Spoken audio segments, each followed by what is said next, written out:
Humanos en su caso. Pero lo que me llama más la atención en este caso fue que Loayza Tamayo reclamó varios malos tratos.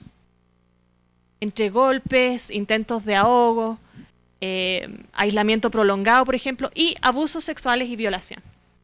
Ahora, en este caso, el Estado de Perú no se defendió, no se presentó ante el tribunal. Y en estos casos, cuando el Estado no se defiende ante la Corte Interamericana, lo que pasa es que la Corte Interamericana presume como verdaderos los dichos de las víctimas.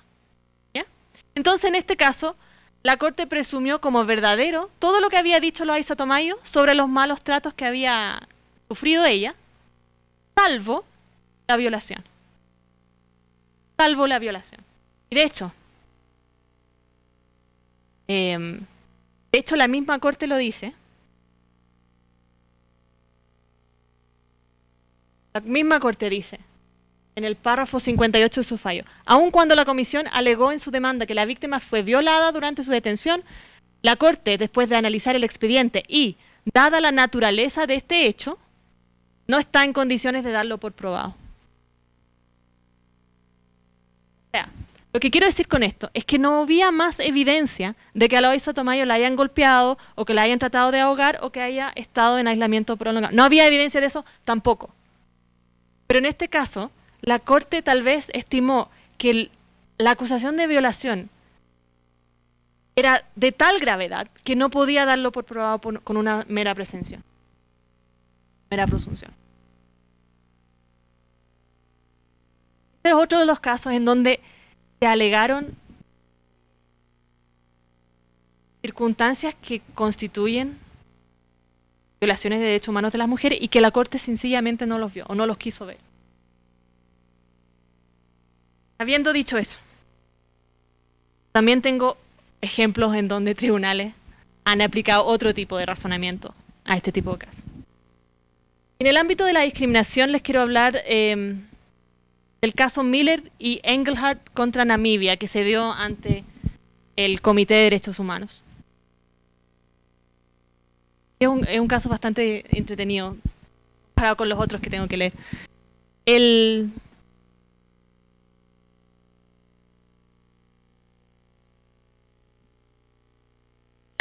señor Miller y la señora Engelhardt se casaron en Namibia.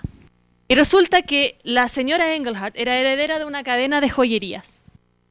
Y el nombre Engelhardt era un nombre que traía bastante prestigio dentro de Namibia.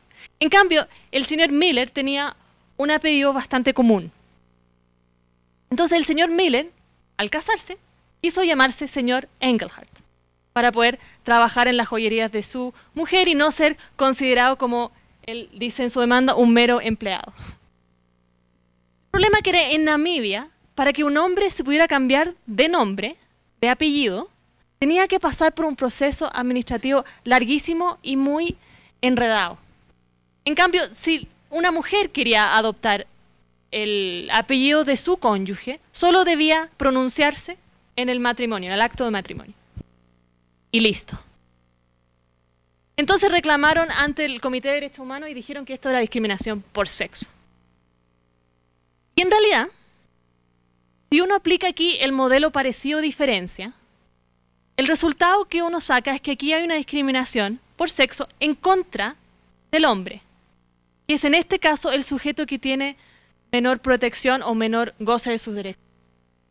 En cambio, en este caso, el Comité de Derechos Humanos sí pudo ver que la norma misma estaba basado en una construcción social de inferioridad de la mujer.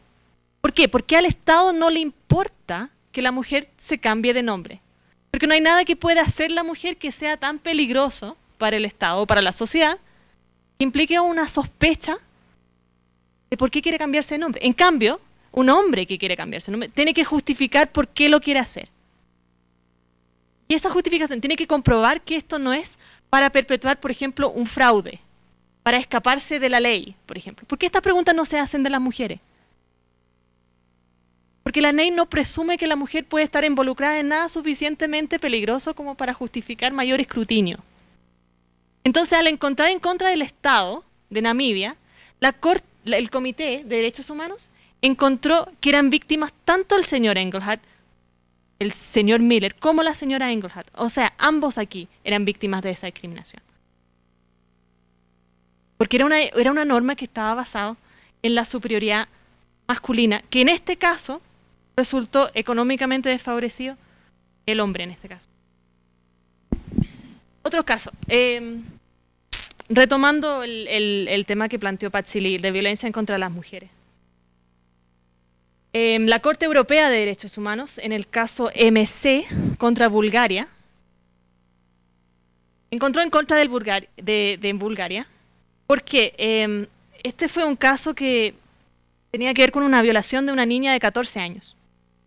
Y esta violación quedó impune en el Estado porque no se comprobó que la víctima haya resistido físicamente el ataque. Ahora, esta norma,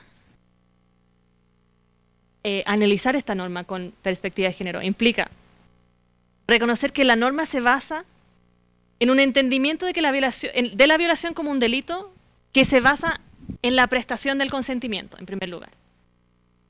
Aquí lo que se quiere averiguar es si es que la víctima prestó o no prestó consentimiento.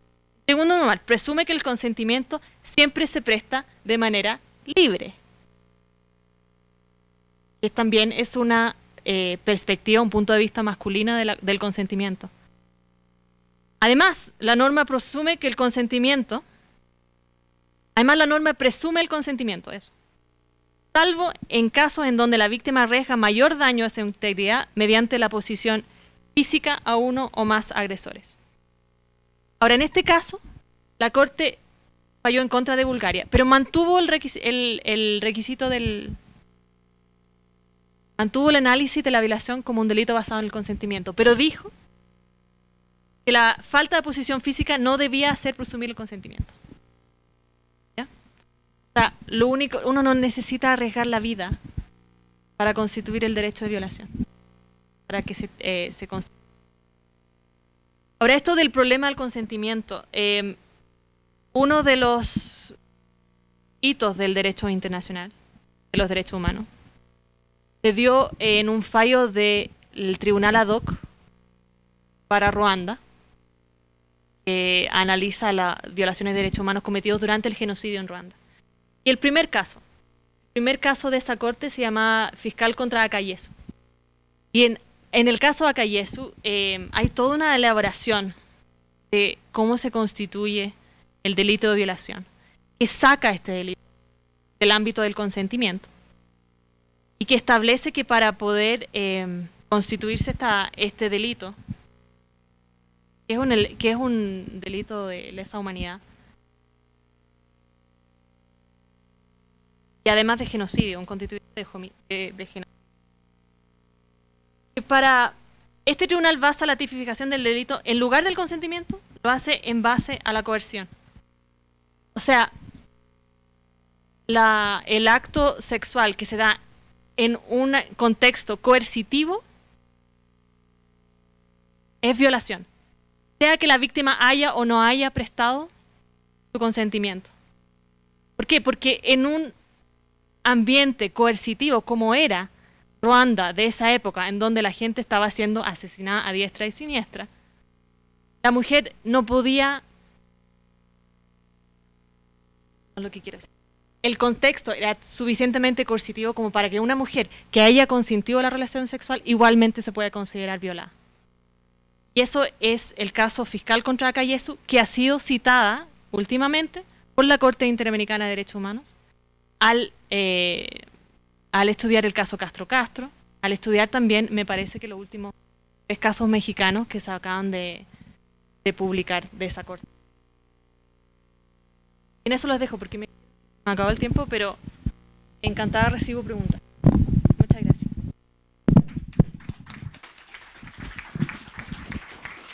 Muchas gracias, Patricia, por este recorrido entre casos. Por cierto, la mayor parte de estos casos están en el portal.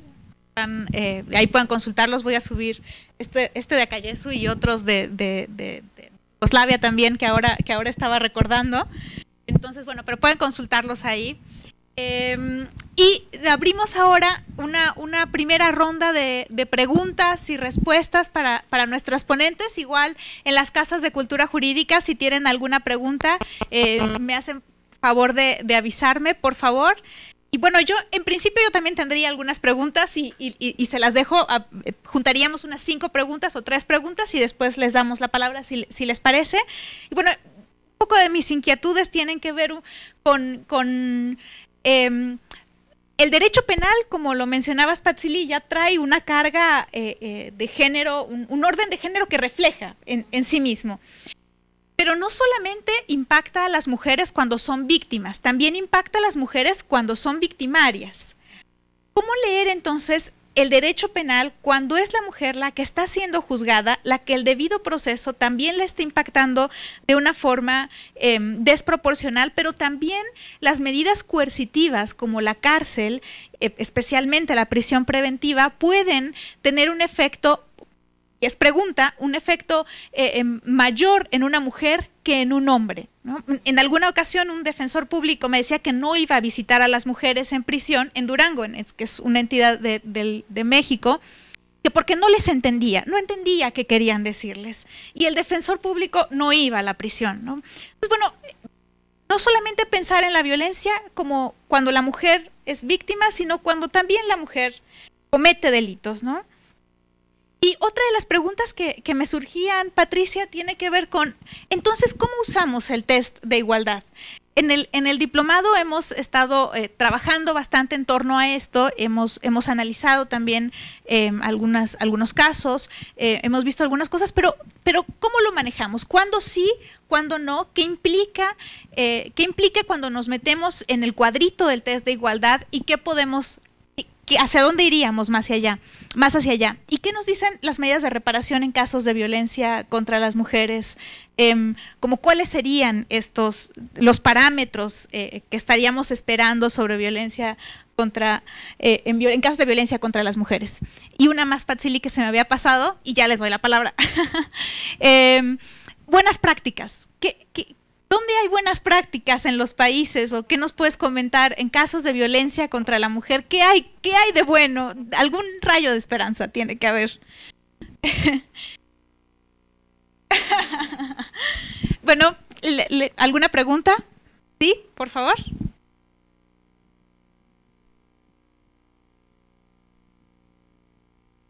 Buenas tardes, mi nombre es Emanuel Benítez.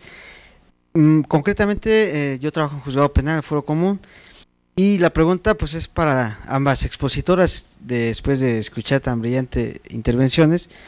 ¿Qué opinión les merece, en este caso, las medidas de protección contenidas en un ordenamiento del Foro Común que tiene que ver con la Ley de Acceso a una Vida Libre de Violencia de las Mujeres, de reciente aparición en el año 2008?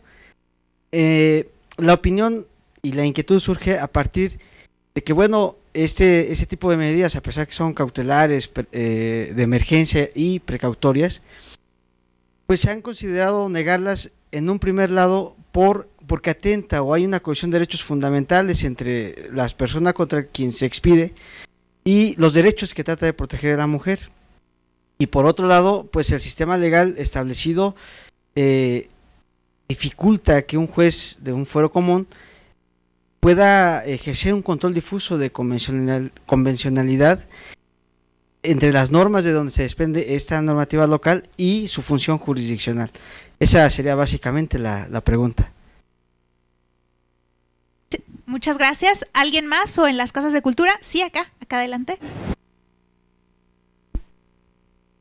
Hola, ¿qué tal? Buenas tardes. Un saludo a los amigos de la Casa de Cultura, en particular de San Luis Potosí. Soy el licenciado César Ulises Soto Bretzfelder. Mi pregunta es obviamente para la doctora Patti y para ambas expositoras. Prácticamente, como ustedes ya habrán escuchado y por su experiencia, en México ya el sistema acusatorio adversarial y en particular el juicio oral ya se ha venido aplicando desde el año 2005, primeramente en el estado de Nuevo León, luego Chihuahua, Estado de México y otras entidades federativas que se han venido sumando a la fecha. Aquí se han tocado aspectos medulares con la cuestión de equidad de género. Yo me centraría un poquito más para efectos prácticos y efectos reales, que es lo que realmente interesa en la aplicación de la vida diaria y cotidiana sobre esta situación. Yo me enfocaría mucho a la figura del juez de control de garantías. ¿Por qué? Porque prácticamente es un punto medular y un punto de primer encuentro que tiene tanto la víctima, sujetos procesales y terceros ajenos a la relación jurídica sustancial, con un aspecto que en este caso sería, en la temática, en la cuestión de violencia contra las mujeres. Aquí algo fundamental que había que recalcar es decir, que de oficio tenemos que analizar esa situación, que en ese efecto, cuando se detecte una situación de ciclo de violencia, ya sea, como dicen, de inicio o de término, obviamente desde el primer contacto que tiene el juez de control de garantías, como una de sus principales obligaciones y facultades, sea precisamente dictaminar y dictar una medida cautelar, ¿verdad? ¿Por qué? Porque en ese sentido, aquí lo que se pretende salvaguardar es un bien jurídico tutelado o varios bienes jurídicos tutelados, como en este caso que sea la vida y la integridad corporal. Aunado también aquí en el caso, cuando hubiera menores o infantes que tengan una relación. Yo me centraría más en esta situación porque a mí lo que me interesa es compartirlo y comentar situaciones de la vida diaria. Ya mi experiencia profesional me ha dado, particularmente en el Estado de México, donde ya estamos aplicando el sistema acusatorio adversarial. Y obviamente que esto obviamente se va a tener que seguir reforzando. De alguna manera ya ha habido avances en la materia. Y yo lo que siento es generar todavía un poquito más de difusión en ese sentido, ¿no? Y sobre todo, más que nada, más que difusión, exigirlo, ¿sí? No solamente quedar a la expectativa o solamente mencionarlo. Es algo que realmente se haga realidad, es lo que es obligatorio, ¿verdad? Muchas gracias. De Mérida, Yucatán. Mérida. De Mérida. Mérida. Sí. Gracias. Gracias, muchas gracias. Bueno, mi nombre es Pablo Monroy, me desempeño aquí como magistrado del Tribunal Unitario y en primer lugar quiero felicitar a las expositoras. Ahora, mi pregunta es la siguiente. ¿Contestar esta ronda de preguntas y esperamos a que esté la conexión con Mérida? Sí, bueno. Les doy la palabra. ¿Quién Patsili? Bien. Comienzo con la tuya, para quedar bien. Es cierto lo que tú dices, el orden de género no solo está incorporado en el derecho penal, en sus normas, en la forma en que funciona el sistema de justicia penal, sino que el orden de género está presente cada vez que analizamos cualquier realidad. Eso era lo que yo decía al principio. Y por lo tanto, si pensamos en la realidad, por ejemplo, de la cárcel, entendemos que la realidad de la cárcel es una experiencia totalmente diferente para hombres que para mujeres. Y podemos decir que, bueno, que las mujeres tampoco la van tan mal, que en realidad son en general cerca de un 10% comparados en términos generales. Las mujeres son un 10% de la población penitenciaria en general. Las mujeres supuestamente delinquen menos o harán cosas menos importantes, parece, pero bueno. Lo que es interesante es que en general, y esto tiene que ver mucho con el derecho a la defensa, y la forma en que se ha entendido normalmente el derecho a la defensa, las mujeres presas, por ejemplo, son mucho menos visitadas por familiares que los presos. Los presos siempre tienen a una madre, una mujer, una cónyuge o familia que están pendientes no solo de visitarlos y llevarles lo que sea que ellos necesiten, sino además son quienes tienen un vínculo también con quienes están a cargo de la defensa y por lo tanto están, por ejemplo, pendientes de traer los testigos que hacen falta, conseguir lo que el abogado necesita para buscar las pruebas, buscar lo que haga falta. La experiencia de las mujeres en las cárceles es totalmente diferente y en general los estudios que hay al respecto indican que las mujeres tienden a quedar bastante abandonadas. Las mujeres de alguna manera que llegan a la cárcel es como que están, se dice, ¿no? En la explicación teórica, controvierten más aún el orden social, o sea, ya son la mala mujer con mayúsculas y la mala mujer es paria de la sociedad, a diferencia del delincuente, que bueno, es como es parte de es un hijo finalmente, ¿no? Para toda mujer siempre es un hijo. Las mujeres, en cambio, quedan más solas. Y eso no solo tiene un efecto anímico, que podemos decir, un efecto social en las mujeres. Eso se traduce en su derecho a la defensa. Ellas tienen entonces un derecho a la defensa que está mermado por razones sociales, porque ellas no tienen familiares o personas cercanas que estén brindando todos los insumos que una adecuada defensa requeriría. Ahora, ¿eso se considera cuando las defensorías están haciendo defensa de hombres y mujeres? como para intentar, por ejemplo, equilibrar esa ausencia y por lo tanto ser más proactivos en los casos de defensas de mujeres, yo creo que en general no. En general no.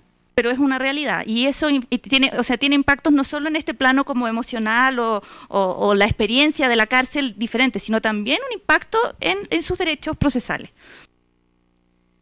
Ahora, sobre el tema de las medidas de protección, estoy dejándole las venas prácticas para el final, porque será breve. Pero bueno, sobre las medidas de protección y lo que señala la ley de acceso. A mí me parece que el tema de la protección de las mujeres y las formas de asegurar la integridad física de las mujeres y sus familias frente a casos de violencia es uno de los temas en los que todavía seguimos operando con un criterio que sigue viendo esto como un fenómeno excepcional y esto como un fenómeno particular de ciertas mujeres. ¿A qué me refiero? Desde que comienzan en general a crearse refugios de mujeres en el mundo, en la década de los 70, los primeros refugios para mujeres víctimas de violencia son refugios que crean las propias mujeres feministas, en Inglaterra, por ejemplo. Y se comienza a pensar que en realidad lo que las mujeres necesitan es refugios.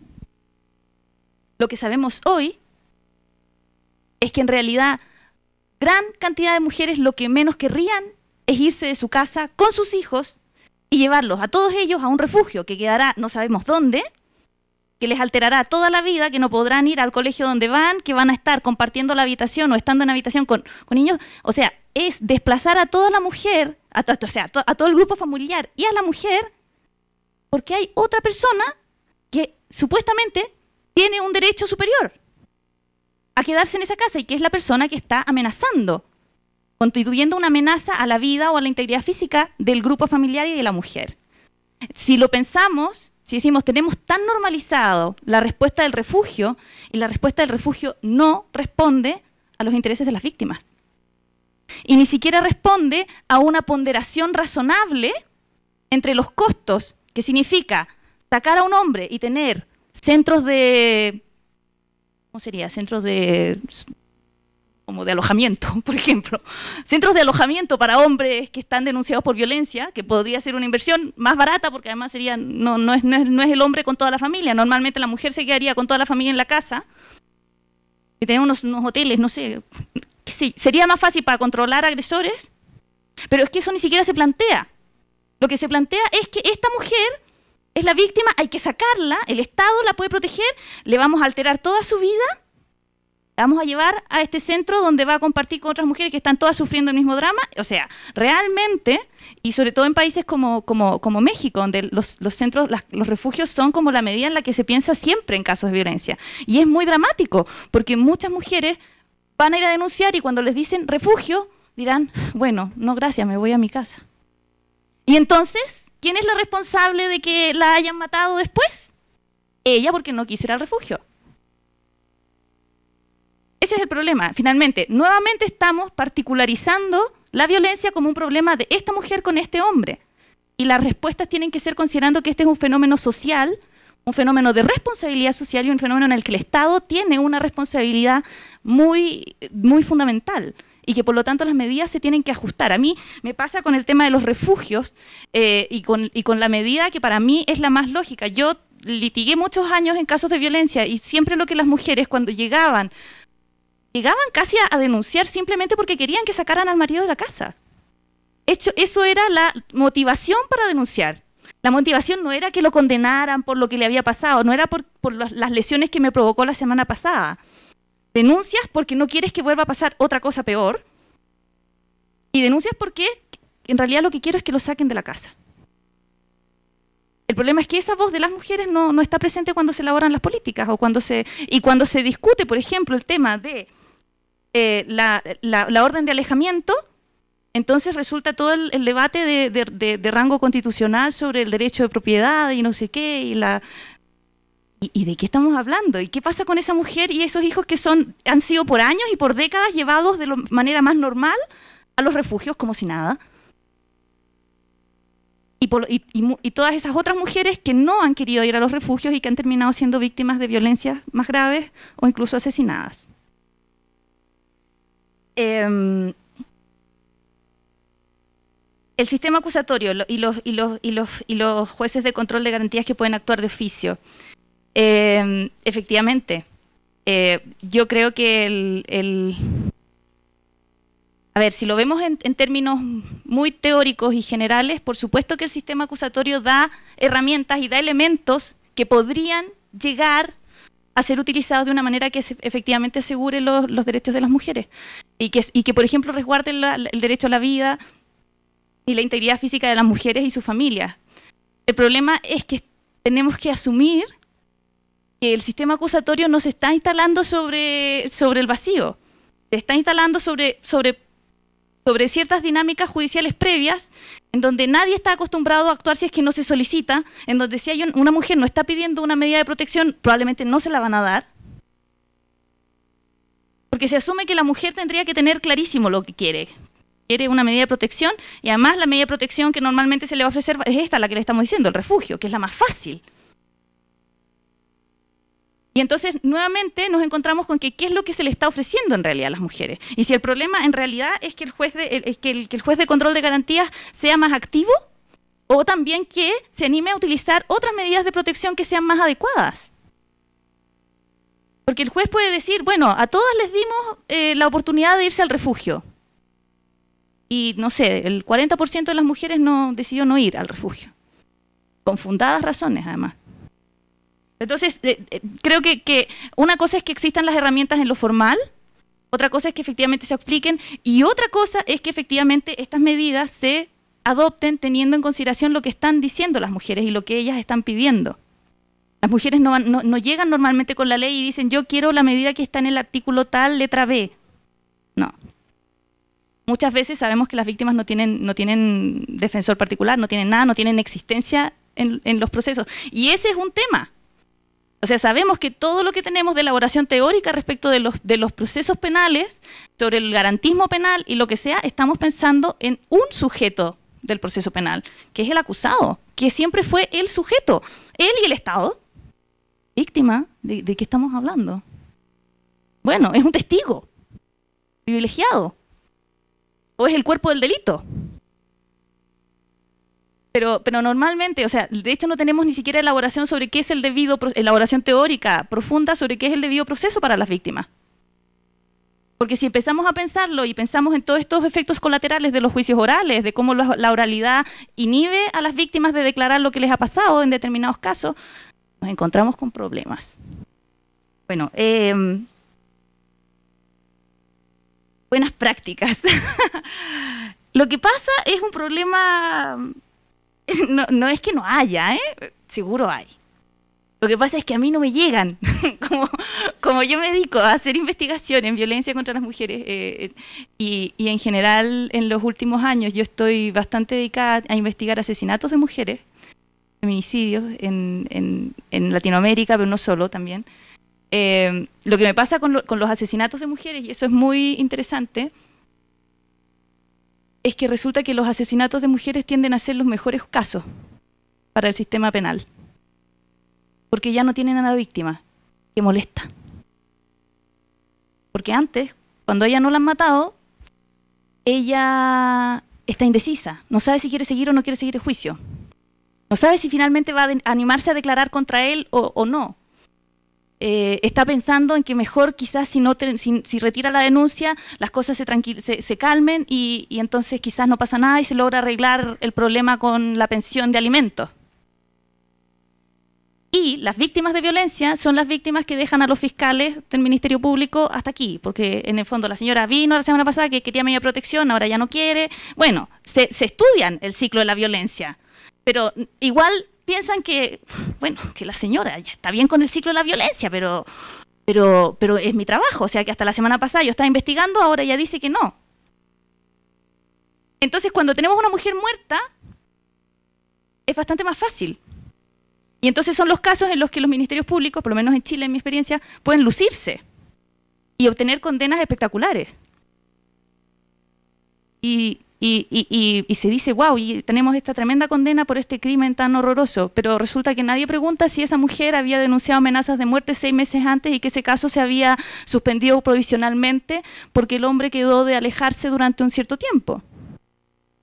Eso es lo que ocurre.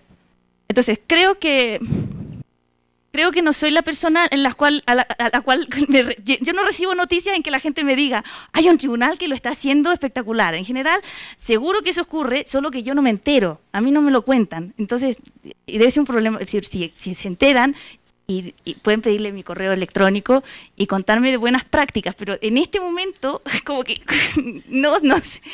Creo que las buenas prácticas sí tienen que ver con dimensionar. Creo que una buena práctica, por ejemplo, es optar por la medida de alejamiento del agresor en vez de pensar en el refugio como la solución fácil. Creo que esas son buenas prácticas, no puedo citarte dónde lo estén haciendo, pero creo que buenas prácticas tienen que ver con eso, tienen que ver con pensar qué es lo que está pasando a una víctima y tratar de responder a las necesidades que ella tiene. Pero claro, eso te lo puedo decir en abstracto porque de momento no me acuerdo de ningún caso en particular. Bueno, eso, gracias. Muchas gracias, Patsy Lee. Antes de darle la palabra a Patricia, solo unas cosas para que nos ayuden a reflexionar sobre esto, ¿no? Y un poco desde su posición, ¿qué podemos hacer?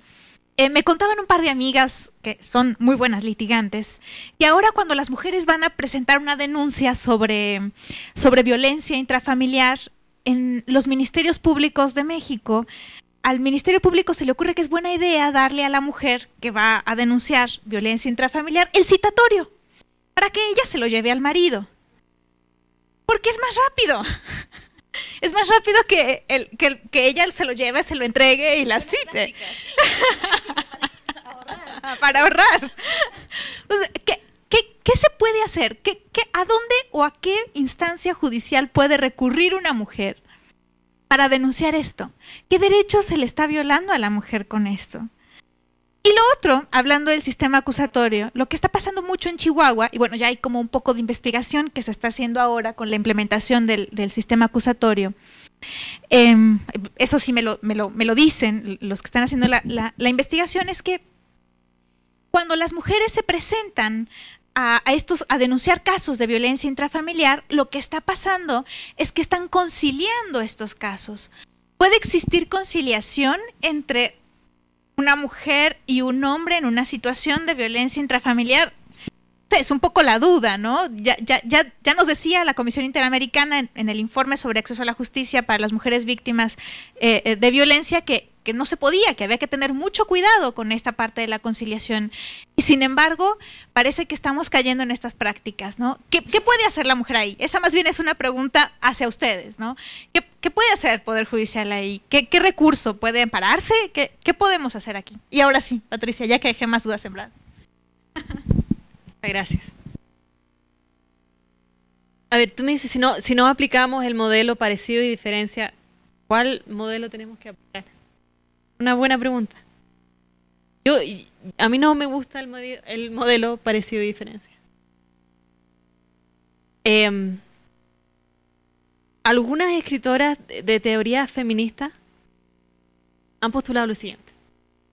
Han dicho que si uno tiene plena conciencia de que el derecho como sistema discrimina a las mujeres, entonces cualquier norma que no tienda a mejorar esta situación resulta ser discriminatoria.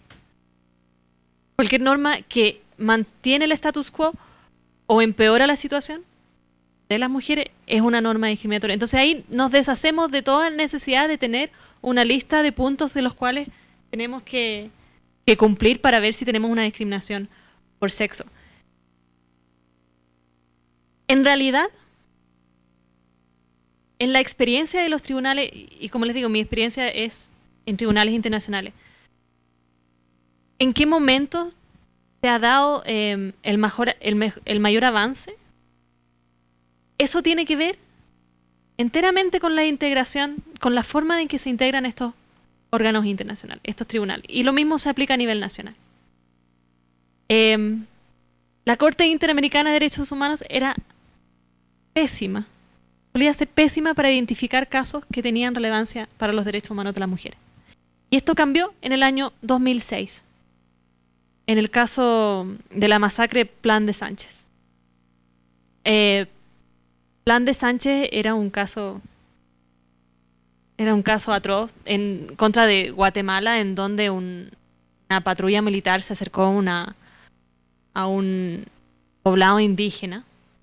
Gente que vivía en ese pueblo veía venir a los militares y hicieron lo que hacían siempre que venían los militares, que era que todos los hombres del pueblo se iban y se escondían en los alrededores, pensando que como todas las otras veces aquí no iba a pasar nada, porque venían los militares a buscar a los hombres. En esta oportunidad, cuando los militares se encontraron que no habían hombres, lo que hicieron fueron que violaron y asesinaron a todas las mujeres que estaban en ese pueblo. Y en un día murieron más de 200 personas. Mujeres, niños, niñas y adultos mayores que quedaron en el pueblo. Entonces, esto era un caso atroz después de 21 años de negar la existencia de este hecho delante de la Corte.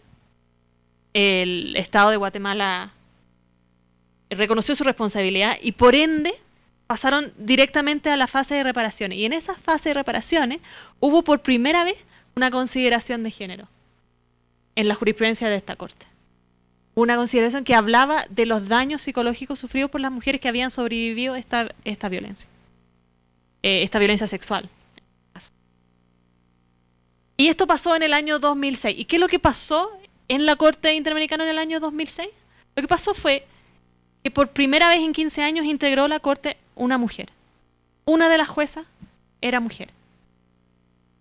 Con lo cual, y ojo, no quiero decir que las mujeres juezas llegan siempre a conclusiones que toman en cuenta la perspectiva de género, porque eso está comprobado que no es necesariamente verdad. Lo que estoy diciendo es que si el derecho se basa en un punto de vista, una perspectiva masculina, una de las cosas que ayuda muchísimo es tener otra perspectiva en un órgano de decisión. Otra perspectiva, otra experiencia de vida. Y ahora, en este caso, en el 2006, la mujer que llegó tampoco era cualquier mujer, era una experta en derechos humanos de las mujeres. Era la jueza que cuando estaba en el Comité de Derechos Humanos había redactado la Observación General 28, que es una observación general que les recomiendo, que relee todo el Pacto Internacional de Derechos Civiles y Políticos de un punto de vista de perspectiva de género. O sea, era mujer que además tenía muy presente y tenía mucha experiencia laboral en aplicar perspectiva de género. Y esto fue un hecho que cambió totalmente la jurisprudencia de la Corte. O sea, teniendo esta conciencia de que el derecho hace permanente o institucionaliza esta perspectiva masculina y integrando otras perspectivas, yo creo que es muy posible llegar a otros resultados. Ahora, el caso que sigue a Plan de Sánchez en esta evolución de jurisprudencia de género ante la Corte Interamericana fue el caso Castro en contra de Perú. Eso los había comentado antes. No sé si, creo que no les dije los hechos del caso, pero si había alguna vez un caso que podía dar lugar a una deliberación con perspectiva de género, era este. ¿Por qué? Porque este caso, las violaciones de derechos humanos, en este caso, perpetrados por el Estado peruano, fueron ideados para usar estereotipos de género en contra de las víctimas. Esto no era primera vez, suena increíble decirlo, pero no es primera vez que el Estado peruano demuele una cárcel con los prisioneros adentro. No es primera vez que lo hace. Eso es lo que hizo en Castro. En Castro el Estado atacó con armamento militar un ala del penal de la cárcel de Castro. Y era el ala de las mujeres que estaban siendo acusados de delitos terroristas. Un día el Estado atacó a esta ala con armamento militar y puso francotiradores en los techos para asesinar a todas las mujeres que lograban escaparse. ¿Por qué lo hizo? El atacar a las mujeres que estaban en el ala del penal estaba justo al frente del ala donde estaban los hombres acusados de delitos terroristas. El Estado atacó a las mujeres para infligirles un daño a los hombres, para atacar al Sendero Luminoso en lo más personal. En el fondo, los hombres tuvieron que ver cómo morían sus compañeras mujeres. Esto lo hizo el Estado en el día de visitas de las mujeres. Por alguna razón se segregan las visitas en Perú. Hay un día que visitan mujeres, otro día que visitan hombres. En ese día habían colas o filas largas afuera de la cárcel de mujeres esperando ver a sus parientes en la cárcel. Ese fue el día que atacaron a este ala de la cárcel. Lo hicieron, además, lo planificaron para que esas mujeres tuvieran que buscar a sus hijos y sus hijas muertes en las morgues en el Día de la Madre. ¿Entienden? O sea, todo esto fue ingeniado para usar estereotipos de género para provocarle un daño psicológico emocional a los hombres combatientes. ¿Ya? Ahora, este es el caso, el primer caso en donde la Corte ya de lleno entra a analizar las circunstancias con perspectiva de género. Y esta vez lo hizo con 3 mujeres. ¿Ya?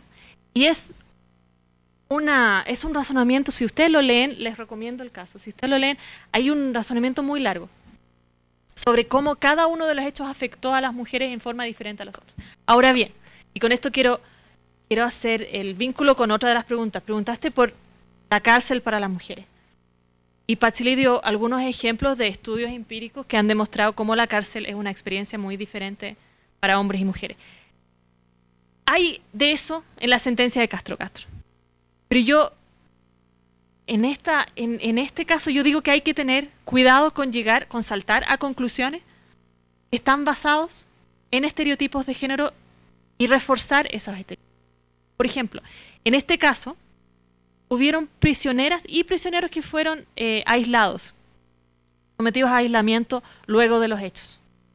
La Corte determinó que este aislamiento era peor para las mujeres que para los hombres. ¿Por qué?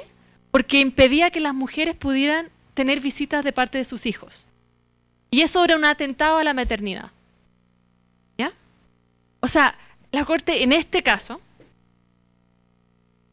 toma un estereotipo de género, este estereotipo de madre, y lo aplica en las reparaciones y decide que estas mujeres sus derechos humanos fueron violados de manera peor que los hombres. Y no hace referencia a que los hombres puedan querer ver a sus hijos, o no presume que los hombres vayan a ser visitados por sus hijos. Entonces, yo digo que hay que tener cuidado, uno no puede llegar y tirar una resolución como esa, decir que un hecho necesariamente va a perjudicar más a las mujeres, porque son mujeres, estamos basándonos en el estereotipo de por sí. Yo creo que en ese caso es una de las falencias de la Corte en ese sentido, es que empezó a ver género en todas partes y empezó a verlo de la perspectiva de estereotipos. ¿Entienden? O sea, incluso hay un voto razonado en ese caso. Uno de los jueces, el Cansado Trindade, empieza a hablar de que las mujeres que eran madres sufrieron más que las otras víctimas. E incluso las mujeres que no habían sido madres sufrieron porque no habían podido ser madres, porque han pasado todos estos años buscando justicia, entonces no se han podido dedicar a tener sus hijos, y eso es un atentado a lo que él llama la santidad de la maternidad. Esto es un ejemplo en donde muchas gracias, pero no gracias. ¿Entienden? Esto es decidir que vamos a utilizar el derecho además, pensando que estamos favoreciendo a las mujeres, pero estamos en el fondo fortaleciendo estereotipos que ya hay. Y la última cosa que me hablaste de reparaciones. Sí, en Castro Castro fue la primera vez. Se aplicaron reparaciones diferentes para mujeres que para hombres. Tendían hasta ese momento, cuando había multiplicidad de víctimas, se tendían a dar la misma cantidad de reparación, dinero, a todos los involucrados sin importar las circunstancias. En Castro Castro fue la primera vez que 6 mujeres que fueron violadas y abusadas sexualmente recibieron más dinero en indemnización de perjuicio que lo que recibieron las demás personas, y además en este caso la Corte incluyó como medidas de reparación tratamientos psicológicos para las víctimas. Muchas gracias, Patricia. Creo que teníamos una pregunta pendiente en Mérida. ¿Alguien? Sí, buenas tardes. León, buenas tardes. Buenas tardes. Les hablo de Mérida. Bueno, miren, creo que de la narración de casos que nos han hecho Patsily y Patricia, ha quedado claro que las sentencias judiciales pueden visibilizar o no problemas de género.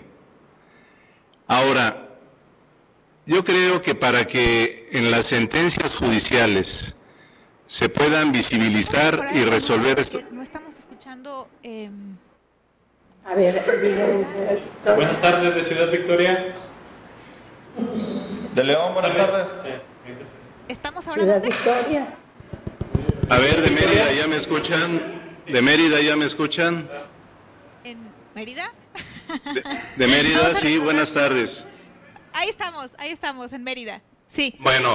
Bueno, decía yo que en la narración de casos de Patsili y Patricia nos muestran que en las sentencias judiciales se pueden visibilizar o no problemas de específicamente de las mujeres, que sufren las mujeres, como violencia intrafamiliar, doméstica, etcétera.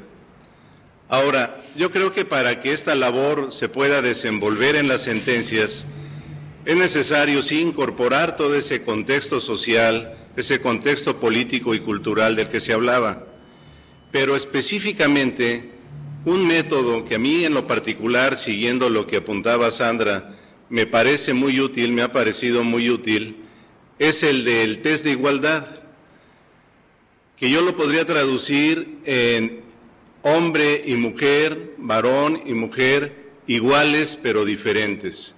Ahora, ¿en qué iguales y en qué diferentes? Hay que ver cada caso específico, cada caso concreto.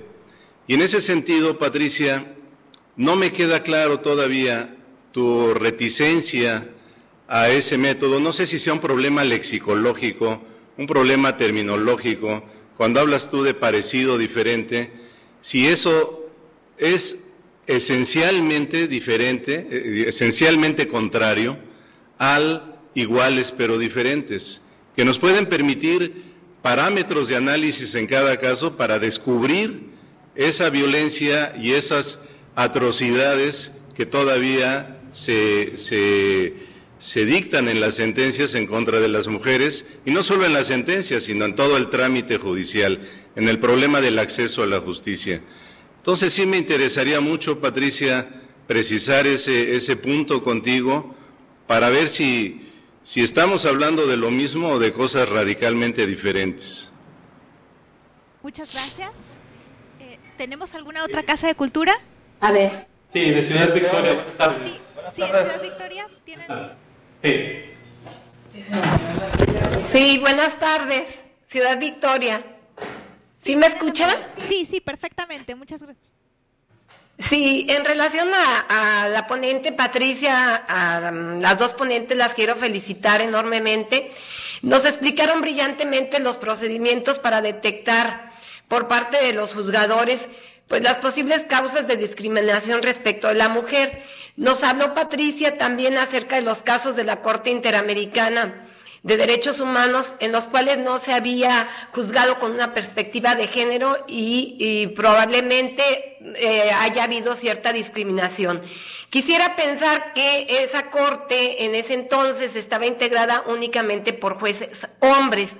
Y hablando de la sensibilidad que puede tener la mujer, yo quisiera saber su opinión de Patricia en relación a que precisamente las cortes, tribunales, estén integrados con mujeres que equiparen en sus votos también al de los hombres, es decir, que estén integradas por el mismo número de hombres y de mujeres estas cortes, porque últimamente en la sentencia de Campo Algodonero hubo un voto particular de la jueza Cecilia Quiroga, quien opinó que se había dado el caso de tortura respecto de las víctimas de Campo Algodonero. Y solamente fue el voto de una mujer, por eso yo creo que es muy conveniente que se respetaran también las cuotas de género dentro de la impartición de la justicia. Me gustaría saber su opinión de Patricia en este sentido. Gracias. Muchas gracias. Buenas tardes, de León, Guanajuato. Sí, bueno, León, ¿me escuchan? De León, Guanajuato. Sí, los Buenas escuchamos. tardes. Sí, mi pregunta sería para la expositora Patricia sobre su modelo parecido diferencia que nos expuso.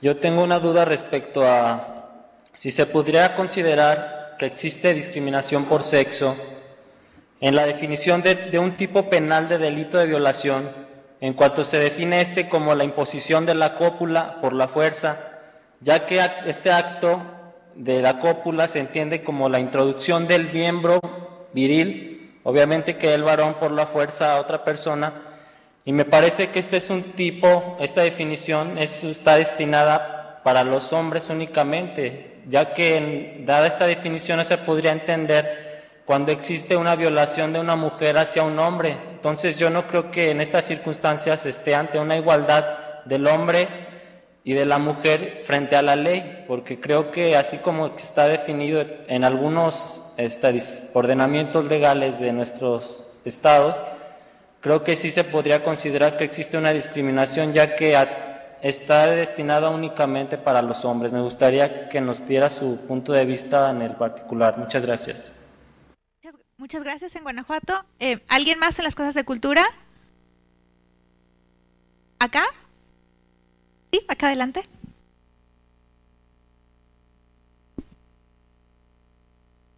Mi pregunta es para cualquiera de las dos ponentes y se relaciona con lo que han dicho ambas. Patricia, cuando iniciaste tu exposición dijiste que una de las, digamos, como el primer paso que quienes imparten justicia deben seguir como en términos metodológicos para poder impartir justicia con perspectiva de género, era poder identificar los casos que tuvieran ramificaciones de género. A mí me gustaría, si pudieran las dos precisar un poco más, qué significa esto, porque a veces son como indicaciones un poco abstractas que a quienes no tenemos como el conocimiento, o sea, un conocimiento muy amplio del tema puede costarnos como aterrizarlo, más considerando que la teoría feminista que critica, bueno, que hace críticas al derecho, dice que el derecho como enteramente es una construcción patriarcal y tiene como sesgos de género que, digamos, privilegian lo masculino sobre lo femenino. Entonces, digamos, siguiendo esta crítica, no habría que identificar casos, todos los casos tendrán implicaciones de género. Entonces, a mí me gustaría que precisaran un poco más de esto, si es que tenemos que